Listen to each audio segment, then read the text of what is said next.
한미 방위비 분담 특별협정이 바이든 미국 대통령 취임 이후 급물살을 타고 있습니다. 방위비 분담 특별협정은 트럼프 전 대통령 재직 시절 미국이 무리하게 분담금을 늘리라고 요구하면서 오랫동안 교착 상태에 빠졌었지만 미 행정부가 새롭게 교체된 이후 한미 양국은 빠른 시일 내에 협정을 마무리 짓자는 데 공감대를 형성하고 있는데요. 여기에 이번 4일 바이든 대통령도 주동 미군 철수 계획을 중단한다고 밝히면서 주한미군 감축설도 잦아들 것이라는 전망이 나오고 있습니다. 먼저 방위비 분담 특별협정은 1991년에 처음으로 체결됐습니다. 1980년대 이후 미국 정부의 재정 적자가 계속해서 누적되던 상황에서 한국과 일본 등 동맹국들의 경제가 급성장했고 이에 미국은 미군의 주둔 비용 분담을 동맹국에 요청하게 됩니다. 결국 일본은 1987년부터 협정을 체결했고 한국은 1991년 이후 2년에서 5년 단위로 방위비 분담 협정을 체결해 지금까지 분담금을 지불해 오고 있는데요. 하지만 1991년 제1차 협정을 시작으로 2019년까지 총 10차례의 방위비 분담 특별협정을 체결한 한국과 미국은 2014년 타결된 제9차 협정이 2018년 12월 31일로 마감된 뒤 새롭게 적용될 분담금 협정을 진행했지만 합의점을 찾지 못하게 됩니다.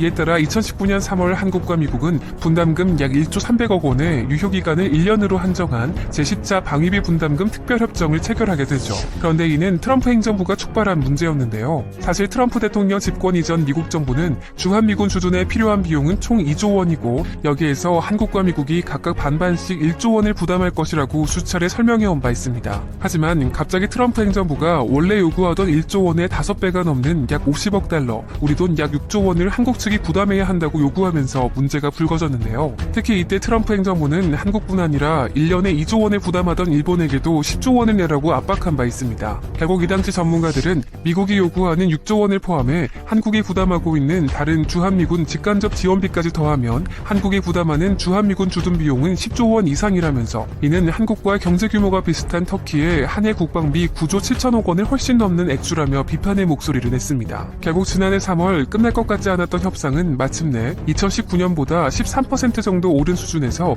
유효기간을 5년으로 하는 방안에 한미 양국이 잠정 합의하고 국방부 장관의 승인까지 거치게 되는데요. 하지만 다시 한번 트럼프 대통령이 돌연 이를 거부하면서 새로운 방위비 분담 협정은 아직까지 갱신되지 못하게 됐습니다. 그러나 바이든 행정부 출범 이후 분담금 협정이 새 국면을 맞는 분위기입니다. 실제로 최근 외교부에 따르면 이번 5일 한미 양국은 제11차 방위비 분담 특별협정 체결을 위한 8차 회의를 화상으로 개최했는데요. 이번 회의는 바이든 대통령 취임 이후 처음으로 갖는 공식 회의이죠. 이에 대해 외교부도 양측이 그동안 계속된 이견 해소 및 상호 수용이 가능한 합의 도출을 위한 진지한 논의를 진행했다고 전하면서 조속한 시일 내에 한미 방위비 분담 협상을 타결함으로써 한반도 및 동북아 평화와 번영의 핵심 축으로서 한미동맹과 연합 방위태세에 기여해 나가기로 했다고 설명했습니다. 결국 트럼프 대통령의 목리로 인해 교착 상태에 빠졌던 한미 간 협상이 바이든 대통령이 취임한 지 약 보름 만에 다시 시작되면서 현재 백악관이 한미동맹 강화에 걸림돌이 되는 현안을 서둘러 해결해야겠다는 의지를 갖고 있다는 뜻으로 풀이됩니다. 더구나 이번 화상협상으로 한국이 부담할 분담금은 지난해 잠정 합의했던 13% 인상 수준에서 타결될 가능성이 있는 것으로 알려졌는데요. 실제로 외교부 관계자도 트럼프 전 대통령이 거부하기 전 양국이 합의한 것을 기반으로 협상을 시작해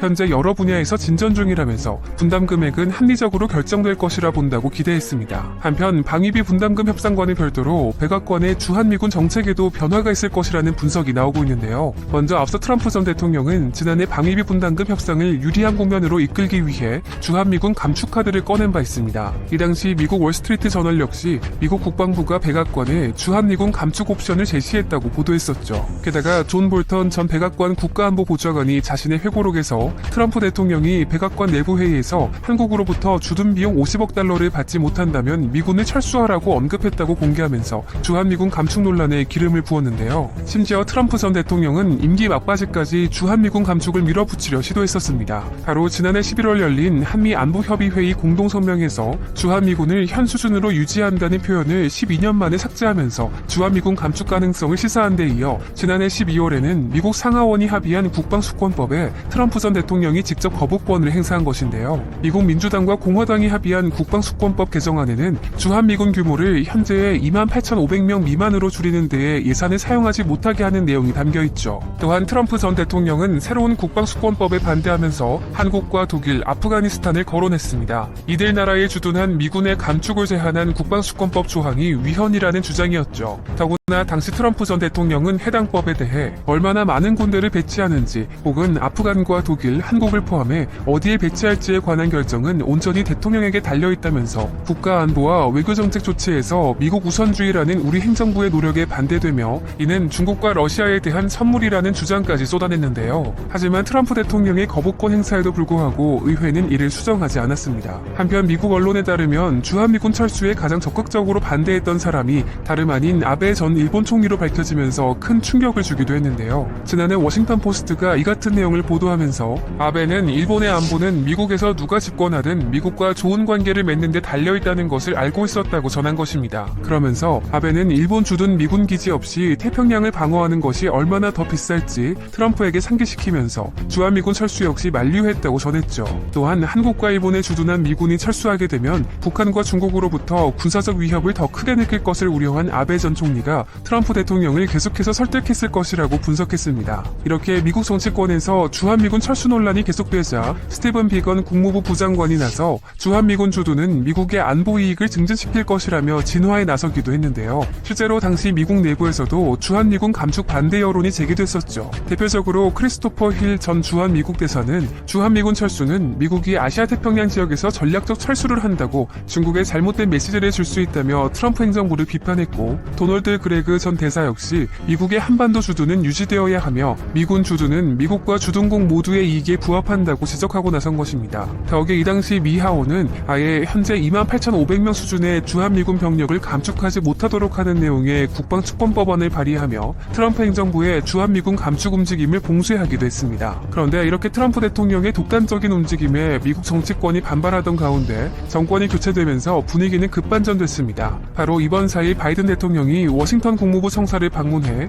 오스틴 국방부 장관의 전 세계 미군 배치에 대한 언급이 나올 때까지 주동 미군 감축을 전면 중단하겠다고 밝힌 것인데요. 지난해 7월 트럼프 전 대통령이 독일의 국방비 지출 규모에 불만을 표시하면서 주동 미군을 3분의 2 수준으로 감축하겠다는 뜻을 밝혔지만 바이든 대통령이 이 계획을 즉각 중단시킨 것입니다. 결국 이번 바이든 대통령의 요구로 방위비 분담금 인상을 위해 주한미군 철수까지 거론했었던 종전 미국 측의 입장이 상당 부분 바뀔 것이라는 전망이 잇따르고 있습니다. 실제로 로이드 오스틴 국방부 장관도 즉각 성명을 내고 대통령의 지시에 따라 미군의 주둔 범위와 자원, 전략, 임무에 대한 전세계 태세를 재검토할 것이라며 이번 재검토는 국방부 정책 담당 차관 대행이 합참의장과 긴밀히 협의해 이끌게 된다고 밝혔는데요. 또한 존 커비 국방부 대변인도 브리핑에서 이번 검토는 우리 국익을 추구하면서 어떻게 군 병력을 가장 잘 배분할지에 관해 국방부 장관이 사령관들에게 조언하는 데 도움을 줄 것이라며 올해 중반까지 재검토가 마무리될 것으로 예상한다고 설명했습니다. 그러면서 이번 재검토는 미군 주둔 기지를 대상으로 하며 항공모함 등 순환 전력은 제외된다고도 덧붙였죠. 물론 미국 국방부의 재검토 대상이나 규모 범위 등 구체적인 내용은 아직 분명히 알려진 것이 없지만 현재 28,500명 규모인 주한미군도 재검토 대상에 포함될 것으로 보이기 때문에 주한미군의 역할과 임무 등도 달라질 가능성이 제기되고 있습니다. 즉 이번 주한미군 재검토 문제가 트럼프 행정부 때처럼 방위비 분담금 협상과 연계될 가능성이 아닌 미국의 세계 안보 전략 구상에 따라 주한미군이 이전과는 다른 임무를 수행할 가능성이 높다는 것입니다. 실제로 이번 재검토는 중국의 부상을 포함해 세계 안보 환경 변화에 대응하기 위한 차원에서 이루어지는 것이란 점이 특징인데요. 결국 미국 국방부의 전세계 미군 재검토는 단순히 해외 주둔 미군의 규모를 조정하는 수준에 그치지 않을 것이며 특히 주한미군의 경우 중국 견제를 강화하기 위한